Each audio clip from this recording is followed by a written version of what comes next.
Aujourd'hui, je suis très heureux d'accepter l'invitation de l'honorable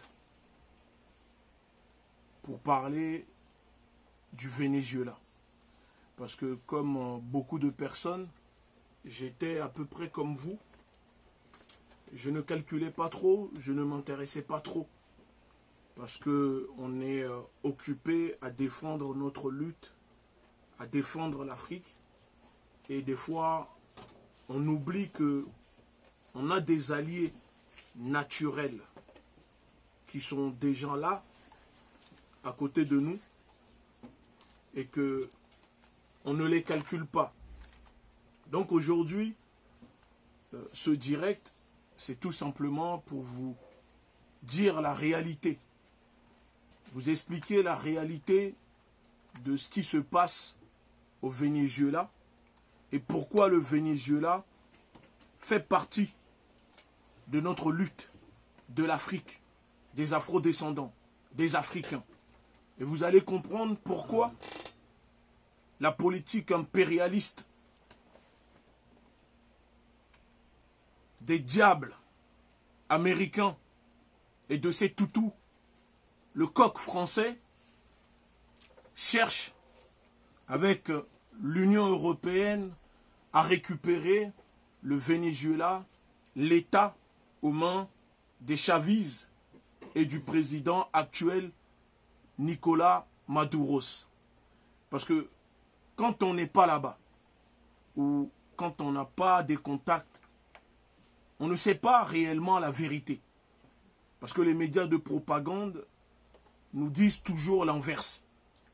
Mais aujourd'hui, je suis très content parce que grâce à ce direct, beaucoup des nôtres comprendront et que j'espère qu'à la fin, prendront tous un billet d'avion pour aller au Venezuela, nouer des liens, que ce soit économiques, culturels, politiques, et surtout se former à la lutte révolutionnaire.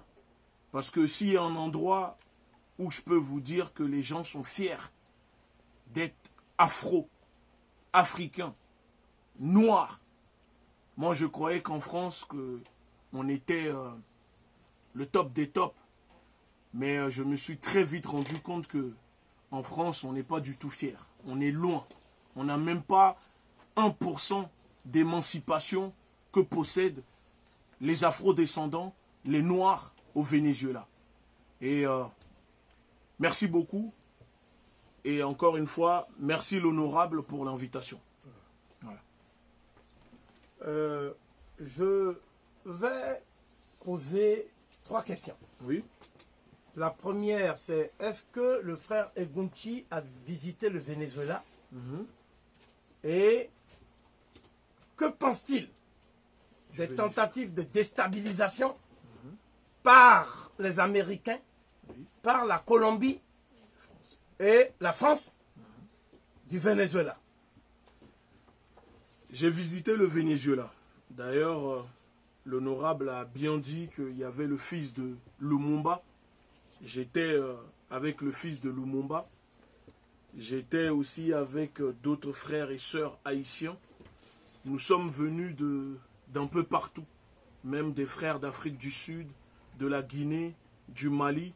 Parce qu'il faut comprendre que le Venezuela est le seul pays aujourd'hui au monde qui organise des congrès internationaux pour les afro-descendants, pour l'articulation de la lutte contre l'impérialisme, pour la libération du peuple noir d'Afrique et des afro-descendants.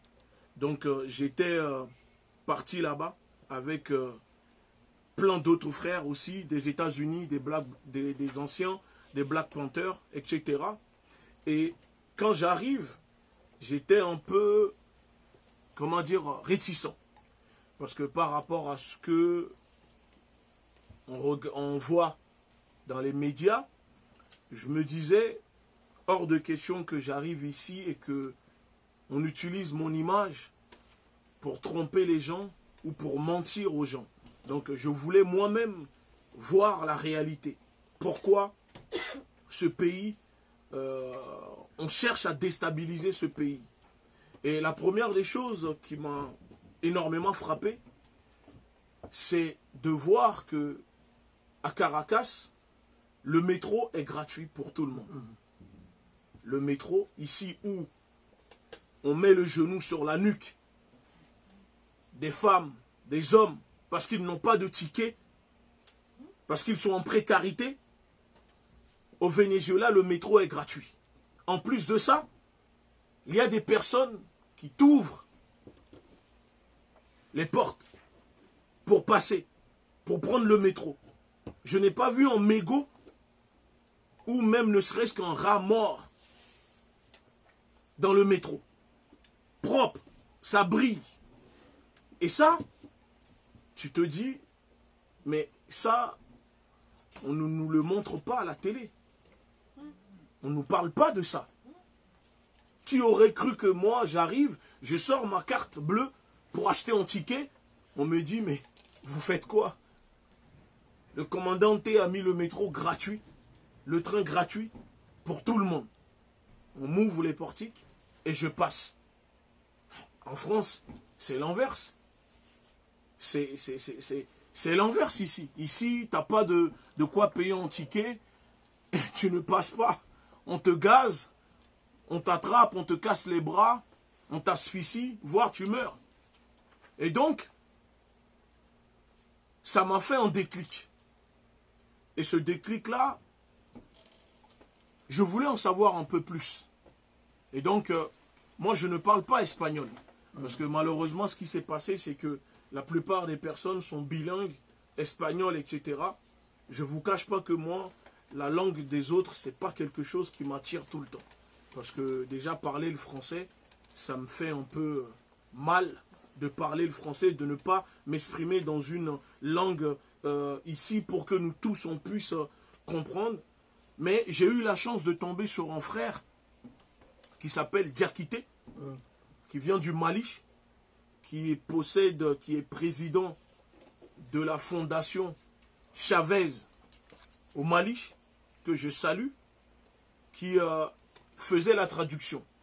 Donc, j'ai réussi à vite m'imprégner, comprendre, et quand j'avais besoin, il m'expliquait les choses qui se passaient. Et donc, je suis, la première fois, ça a duré, je suis resté au moins 5 jours. 5 jours, le temps de faire cet congrès international. J'ai pris la parole, on a fait des propositions, on a travaillé, parce que l'objectif, c'est surtout travailler pour articuler notre lutte et bien mener cette lutte, que ce soit en Amérique latine et sur le continent africain, pour qu'on se retrouve tous. Et la partie de Chavez met les moyens pour que les Africains, les Afro-descendants, puissent se réunir. Et donc, j'ai très vite compris que s'ils cherchent à déstabiliser le Venezuela, c'est tout simplement parce que le Venezuela est un allié stratégique dans la lutte contre l'impérialisme, dans la lutte contre les capitalistes, les fascistes, négrophobes. Parce que j'étais là-bas quand Evo Morales est tombé, quand ils ont fait le coup d'État. Nicolas Maduro n'a pas hésité, parce qu'on était au palais présidentiel, n'a pas hésité tout de suite à brandir le drapeau des Indiens de la Bolivie, leur drapeau qui représente un peu la totalité des ethnies, des peuples autochtones. Et il a dit un mot qui m'a frappé, en disant que son ami vient de fuir la Bolivie pour aller en Colombie. Et ensuite, les secondes qui ont suivi, j'ai compris tout de suite que c'était le seul pays qui restait en Amérique latine, qui entourait le Venezuela, qui soutenait encore le Venezuela, grâce à qui le Venezuela pouvait encore alimenter sa population, parce qu'ils ont asphyxié le Venezuela, et la Colombie étant des pays même qui n'hésitaient pas à demander une intervention militaire à l'ONU avec les Américains au Venezuela. Donc, le fait de faire tomber Morales, ce n'est pas parce que Morales n'était pas bien, parce qu'il a fait 10 fois plus que les autres. C'est tout simplement parce qu'ils ont compris que Morales était le seul allié qui restait pour le Venezuela. Et tant que Morales restait au pouvoir, le Venezuela pouvait continuer encore à défier les Américains, parce qu'au niveau des médicaments, au niveau de tout ça, ils pouvaient encore compter sur la Bolivie pour le faire rentrer. Parce qu'il faut comprendre que quand j'étais là-bas, même 30 €, on ne pouvait plus le retirer au distributeur.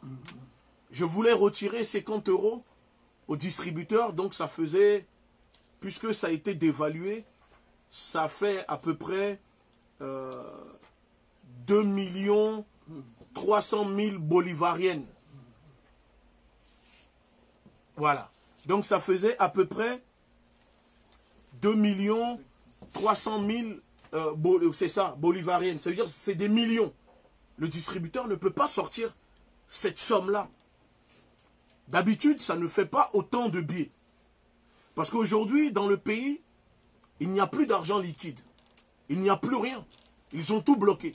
Le système informatique, tout a été bloqué dans le seul but d'étouffer, d'asphyxier le peuple vénézuélien pour que le peuple se retourne contre son gouvernement, contre Maduro, pour récupérer le pays du parti PSUV, qui est le parti politique de El Comandante Hugo Chavez.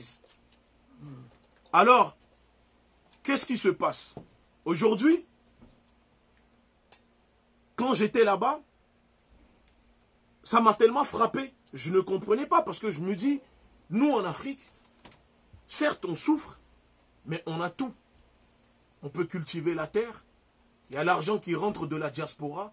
On n'a jamais bloqué la diaspora d'envoyer des milliards et des milliards d'argent. Et pourtant les nôtres ont peur de se battre, ont peur de défier l'empire, l'impérialisme. Que ce soit états-unien ou français, on a peur. Mais au Venezuela, je voyais un peuple fier, malgré l'asphyxie, malgré la restriction. Tellement qu'ils ont du mal à vivre, ils étaient fiers. Et ils te le répètent tout le temps.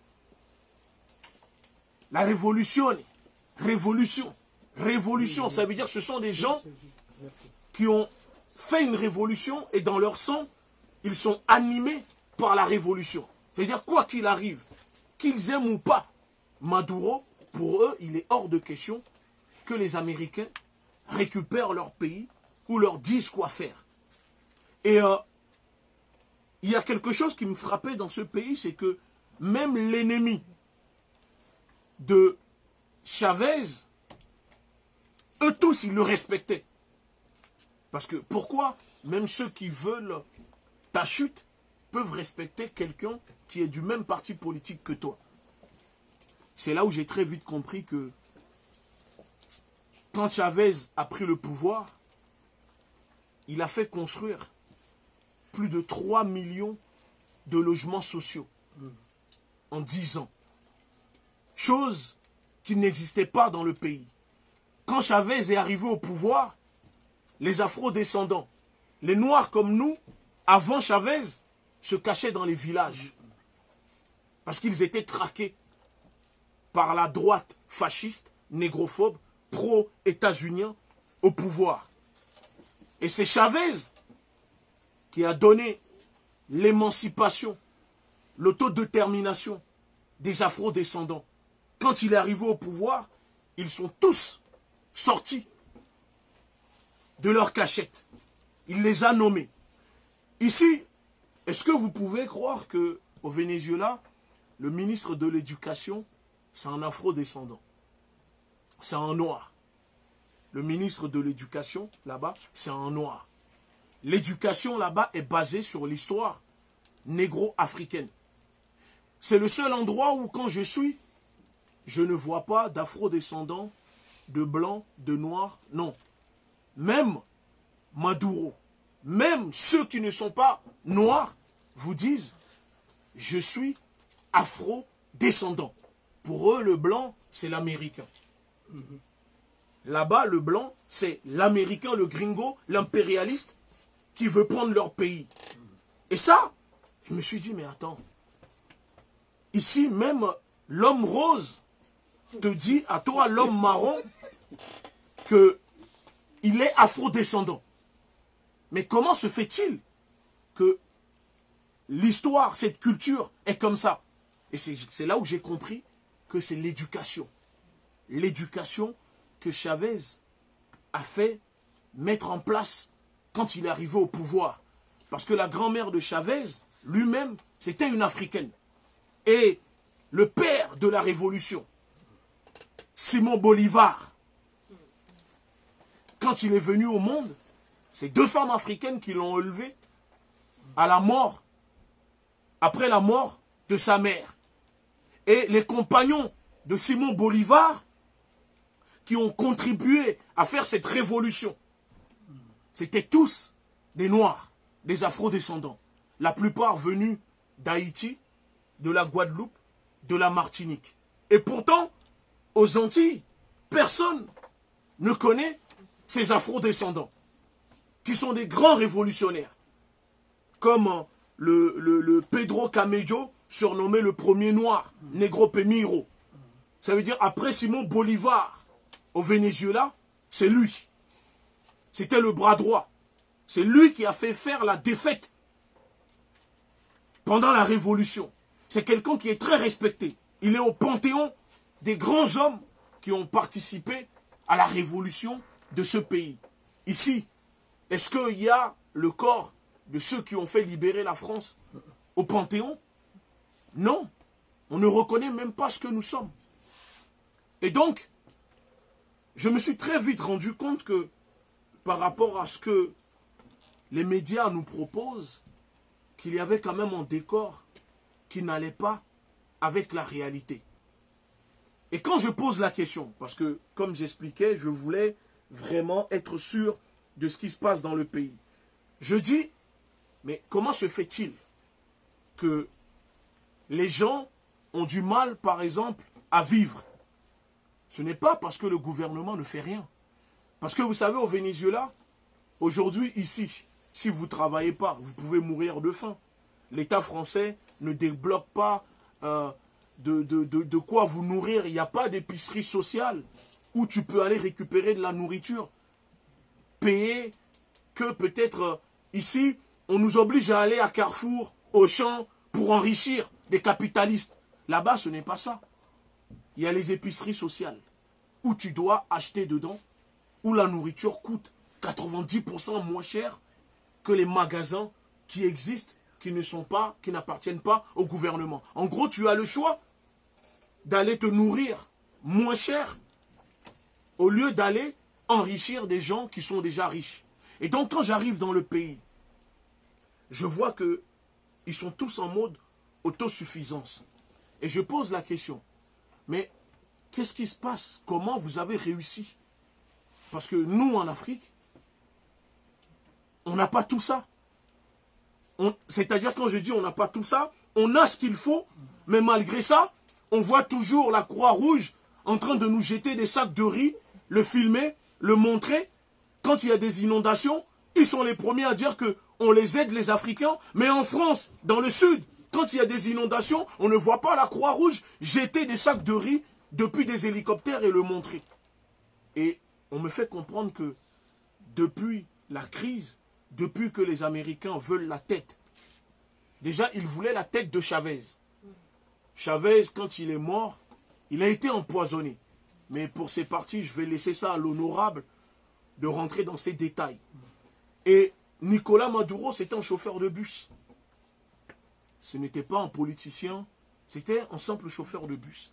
C'est ça la révolution. Le pouvoir au peuple. Ça veut dire tout dans le pays appartient au peuple. Rien n'appartient à l'État. Rien n'appartient aux capitalistes. Tout appartient au peuple. Donc si tu ne travailles pas, dans la semaine, tu peux donner 2 heures de ton temps à ton peuple pour peut-être participer à nettoyer les rues, à aller aider les personnes âgées dans le métro c'est vraiment quelque chose de très solidaire. Le contraire de ce que le monde capitaliste nous propose. Où ici, tes parents, dès qu'ils ont 60 ans, il faut les jeter en maison de retraite. Il faut toujours consommer, consommer, consommer. Et donc, on me fait comprendre que le président élu démocratiquement, Maduro, a fait augmenter le salaire de la population plus de 10 fois. Mais ça, dans les médias, on ne dit pas. Mais il pourra même faire augmenter le salaire plus de 100 fois, puisque tout a été dévalué dans le pays. C'est comme s'il ne faisait rien. Mais la faute, ce n'est pas le président, ce n'est pas l'État. C'est les Américains et ses alliés français qui asphyxient le pays pour pouvoir récupérer la totalité, tout ce que possède le pays, cette richesse que détient le peuple du Venezuela. Et la chose qui me frappe le plus, c'est que les alliés ou l'allié du parti de El Comandante, la plupart, 60% de la population au Venezuela sont des afro-descendants. Vous comprenez? Là-bas, 60% de la population, ce sont des afro-descendants, mélangés avec les Indiens. En Argentine, on les a fait disparaître, on a blanchi. Au Brésil, pareil. Mais au Venezuela, ils ont conservé leur culture. Ils sont plus africains que nous.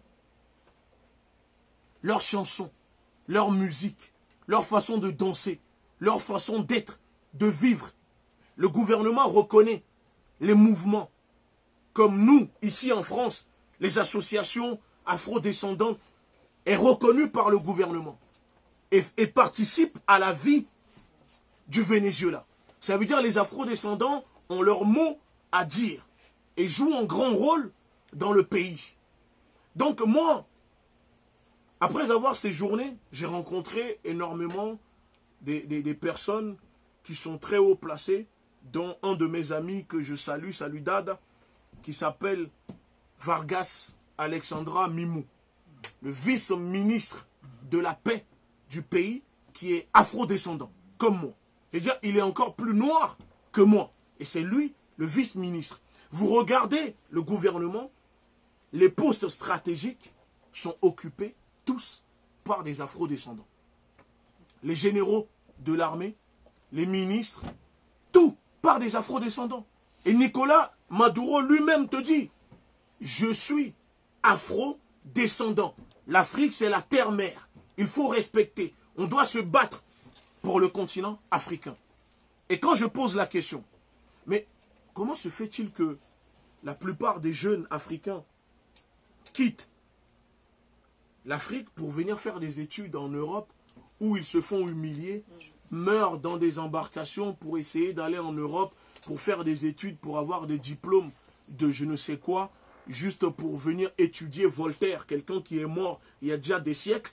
Il n'y a que l'Africain qui est encore capable aujourd'hui d'aller étudier Voltaire. Et là, ça me frappe. Je me dis, mais au fait, c'est pas normal que les Africains ne puissent pas aller étudier dans ce pays très avancé, que ce soit scientifiquement parlant ou autre, même politiquement parlant, parce qu'ils ont une conscience politique. C'est un pays qui a fait la révolution. Et c'est là où je comprends que sur les 54 pays du continent africain, seuls 3 ont des accords avec le Venezuela. Le Mali, le Sénégal et la Guinée équatoriale. La plupart des pays francophones sont tous encore sous l'emprise de l'État français qui utilise leur droit de veto à l'ONU. Donc aucun de ces pays aujourd'hui ne peut pas officiellement signer des accords avec le Venezuela alors que la France est alliée des Américains pour asphyxier le pays.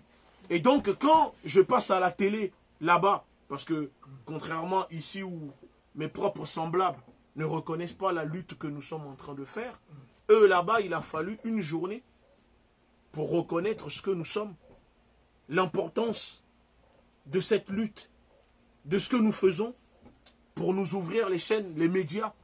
Et quand j'ai pris la parole, la première des choses, j'ai dit que il faut que le Venezuela développe aussi des têtes nucléaires. Pas seulement pour le Venezuela. Mais si demain le Venezuela possède des têtes nucléaires, nous autres peuples afro-descendants à travers le monde et en Afrique, quand on sera attaqué, ils seront là à nos côtés. Et j'ai pris la parole, j'ai dit, un chien, il aboie. Mais quand tu veux montrer un chien qui te montre qu'il a plus de dents que toi, il faut aussi en fabriquer plus que lui. Et donc le Venezuela doit posséder des têtes nucléaires. Parce que militairement, ils sont très bons. Il faut le comprendre qu'ils ont un système de défense très très sophistiqué. C'est pour cela que vous voyez que les Américains n'ont toujours pas débarqué aussi facilement comme ils ont l'habitude de le faire dans les autres pays. Parce que ce sont des gens qui sont prêts à mourir pour défendre cette révolution, leur pays. Malgré le fait qu'on diabolise Maduro, la plupart des généraux, les militaires de l'armée sont fidèles. Et on dit, on reste fidèle à notre président. Ce n'est pas aux Américains de venir régler le problème des Vénézuéliens. Parce que concrètement, quand vous allez au Venezuela, l'État fait tout pour la population. Ce n'est pas comme si l'État abandonne sa population. Pendant le confinement, nous sommes en contact parce qu'on travaille, on a mis une section LDNA sur place. L'objectif, ce n'est pas d'être dans la pitié avec eux. Mais l'objectif, c'est de faire un travail ensemble pour développer des liens. Est-ce que vous savez qu'au Venezuela, là ils sont en quarantaine, malgré ça, l'État arrive à fournir des masques. L'État a fourni des masques à toute la population au Venezuela. Chose qu'en France, l'État français, avec sa politique impérialiste, n'était même pas capable de faire. L'État distribue de la nourriture aux personnes qui sont confinées au Venezuela. En Afrique, je n'ai pas vu nos gouvernements distribuer de la nourriture à la population confinée. C'est nous, on fait des actions, on essaie d'aider la population sur place. C'est juste pour dire que il ne faut plus écouter les chaînes de propagande. Il faut qu'on écoute nous-mêmes. Il faut se rendre sur place. Prenez chacun un billet. Allez à l'ambassade du Venezuela. Allez rendre visite. Visitez le pays. Vous allez voir par vous-même que beaucoup d'afro-descendants ici, je pense que leur place, c'est au Venezuela. Ils réussiront plus au Venezuela. Parce que moi aujourd'hui, depuis que je vais au Venezuela, et depuis que j'apprends, parce que politiquement parlant, j'apprends beaucoup d'eux, parce qu'ils ont une conscience politique très révolutionnaire. Quand je suis rentré du Venezuela pour la première fois, pendant 2 semaines, l'honorable, je n'arrivais plus à parler. À parler, pas parce que je n'ai pas les mots, mais ce que je disais d'habitude, ça a été effacé de ma tête.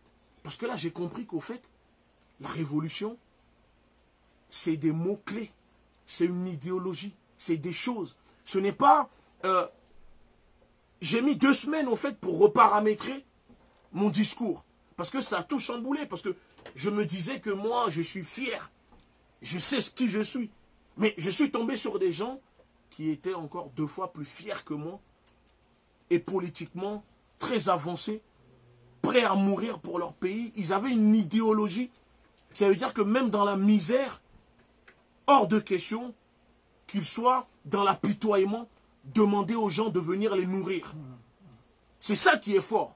Et quand je parle avec le ministre, et après quand des fois j'ai au téléphone et que je parle avec le président, il me dit, tu sais, tu es un révolutionnaire.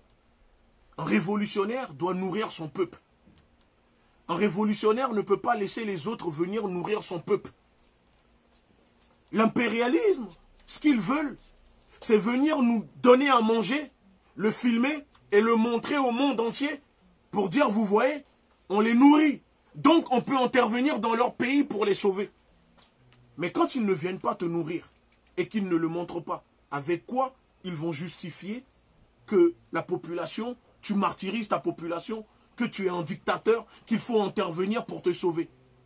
C'est ça que j'ai compris que les pays africains subiront toujours parce que ils viennent nous donner 2-3 trucs et ils le montrent en disant qu'ils nous donnent à manger. Vous avez déjà vu au Venezuela la Croix-Rouge?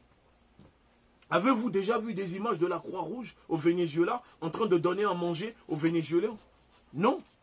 Hors de question. Parce qu'ils sont fiers. Et là-bas, il faut comprendre qu'il y a beaucoup d'Haïtiens. Beaucoup d'Haïtiens qui sont professeurs dans les universités, les écoles, beaucoup.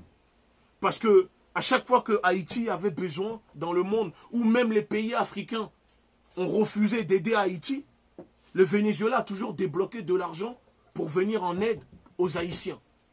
Parce que le Venezuela est très reconnaissant du peuple haïtien par rapport à ce que les Haïtiens ont fait dans la révolution au Venezuela. Alors, pour conclure et laisser la parole à l'honorable et reprendre après, moi si je suis là aujourd'hui, c'est juste pour dire à mes semblables, aux Afro-descendants, aux Africains, de se tourner vers le Venezuela. On ne doit pas laisser ce pays, ce gouvernement, se faire renverser par l'impérialisme américain et français. Parce que si Maduro tombe, il faut comprendre que vos frères et sœurs là-bas subiront. Et vous avez vu pendant les émeutes, qu'est-ce qu'ils faisaient? Les pro-Gaïdo, les pro-américains, ils brûlaient dans la rue les afro-descendants. Ils les brûlaient. Parce que pour eux, les afro-descendants soutiennent Maduro, sont les soutiens de Chavez. Donc la droite fasciste négrophobe là-bas brûle les afro-descendants. Parce qu'ils sont très racistes. En général, ce sont des gens qui jurent tout le temps sur la Bible, qui sont capables de venir te couper ta tête avec la Bible à la main et te dire c'est au nom de Jésus. Ils sont très aliénés et très négrophobes. Donc aujourd'hui, moi, en tant que leader de la Ligue de défense noire africaine, au nom de l'alliance que nous avons avec le peuple vénézuélien, les associations, les mouvements de droits des afro-descendants, je pars au front pour défendre ce peuple parce que je sais que là-bas, ce sont des Africains. C'est nos ancêtres africains qui ont fait des enfants. Ce ne sont pas des gens qui sont tombés du ciel. Donc si on se bat pour les nôtres aux États-Unis qui meurent, pourquoi on ne doit pas se battre aux côtés de nos frères et sœurs afro-vénézuéliens? Qui, la différence, eux, sont reconnus dans le pays, participent à ce pays, émancipés dans ce pays, et sont là, et nous ouvrent les mains, et ne cherchent que à être à nos côtés. Et c'est pour ça que j'ai vu le fils de Lumumba.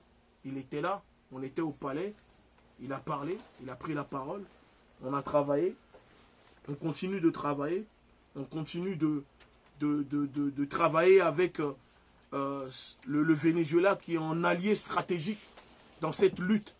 Parce que je peux vous dire que demain, s'il m'arrive quoi que ce soit, ou que ce soit à l'honorable, ou à tous ceux qui sont au sein de notre mouvement, je peux vous dire que l'État vénézuélien va prendre la parole et ne laissera pas faire.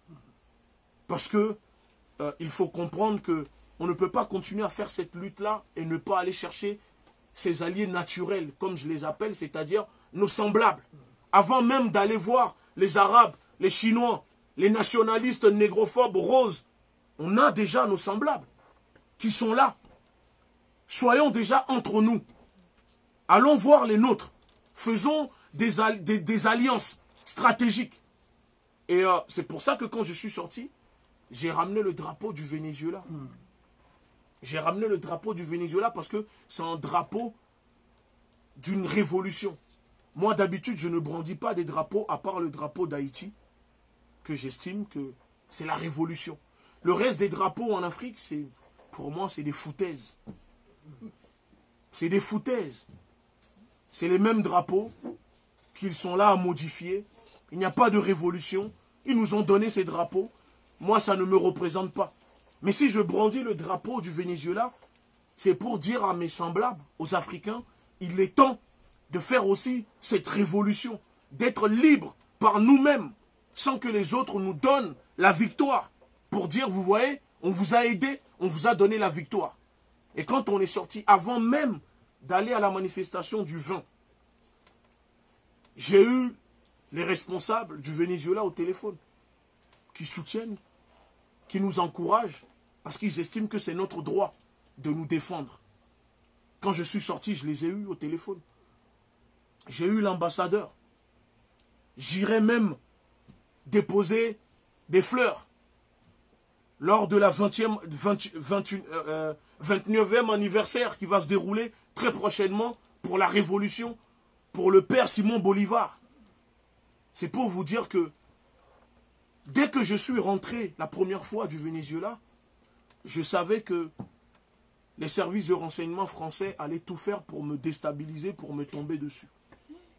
Et ça n'a pas hésité, tout de suite avec l'affaire Balkany. On nous a jetés en prison. Je savais que mon retour, ça allait commencer. Parce que jusqu'à là, ils ne nous prenaient peut-être pas au sérieux. Mais le fait de voir que maintenant, on est avec un pays qu'ils détestent. Parce qu'ils n'aiment pas l'idéologie du Venezuela. Ce que prône le gouvernement. Pour eux, là-bas, il faut que tout le monde soit capitaliste, baisser la tête. Mais je suis désolé. Moi, je dis que Maduro, c'est mon président. Quand je lui parle, je dis, mon président. J'aimerais avoir un président comme lui à la tête de nos pays. Je suis arrivé.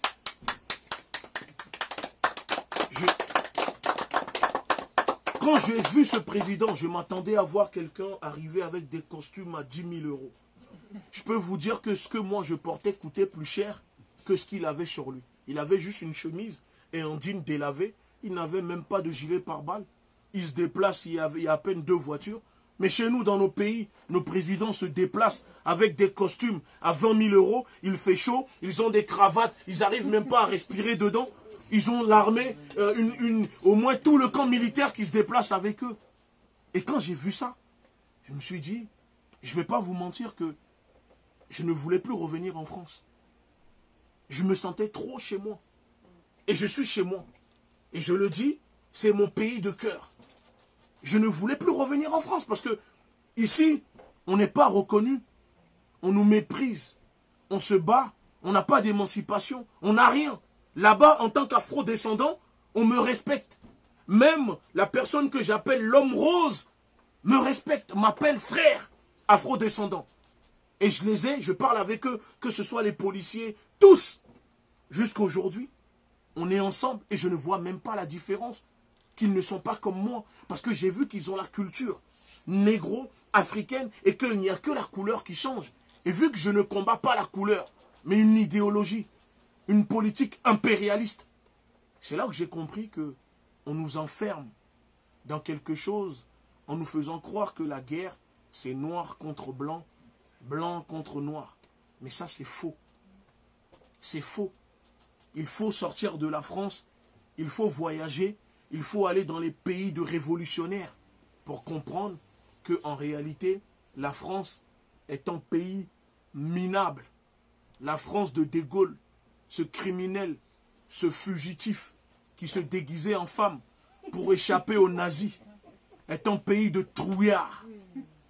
C'est un pays de trouillards qui ne vend que du rêve, qui ne vit que grâce à la richesse des Africains, qui ne vit que grâce aux autres, parce que la France ne possède rien, à part le camembert, à part les tortues ninja dans les égouts qui mangent des pizzas, les rats. La France ne possède rien. La France ne peut pas se comparer aujourd'hui, se mettre à côté du Venezuela. La France est une puissance tout simplement parce qu'elle possède tout ce qui est maritime et au niveau de ses colonies. Mais quand on retire tout ça à la France ne peut pas être... On ne peut pas comparer la France au Venezuela. Parce qu'aujourd'hui, la France n'est pas en autosuffisance. La France ne produit rien. Donc moi, je vais tout faire pour que le maximum d'afro-descendants, d'Africains, les mouvements, les associations noires soutiennent la révolution bolivarienne, les Vénézuéliens, et nouer des contacts. Il faut qu'on se rapproche d'eux. C'est urgent. Ne soyons pas Et ne soyons pas encore là, les bras croisés, à faire comme pour Kadhafi, que le jour, on était tous là à regarder Kadhafi jusqu'à le jour qu'ils l'ont tué. On était tous en train de pleurer, de dire merde, il est trop tard. Ne laissons pas l'impérialisme français et les Américains tuer Maduro, chasser Maduro, récupérer ce pays et voir vos semblables retourner en esclavage dans le pays. Et nous serons tous complices de cela. Je ne vous demande pas d'aimer Maduro, non, mais je vous dis que s'il tombe, vos semblables tomberont aussi et retourneront dans la souffrance. C'est ça l'urgence. Merci beaucoup. Merci beaucoup. Oui.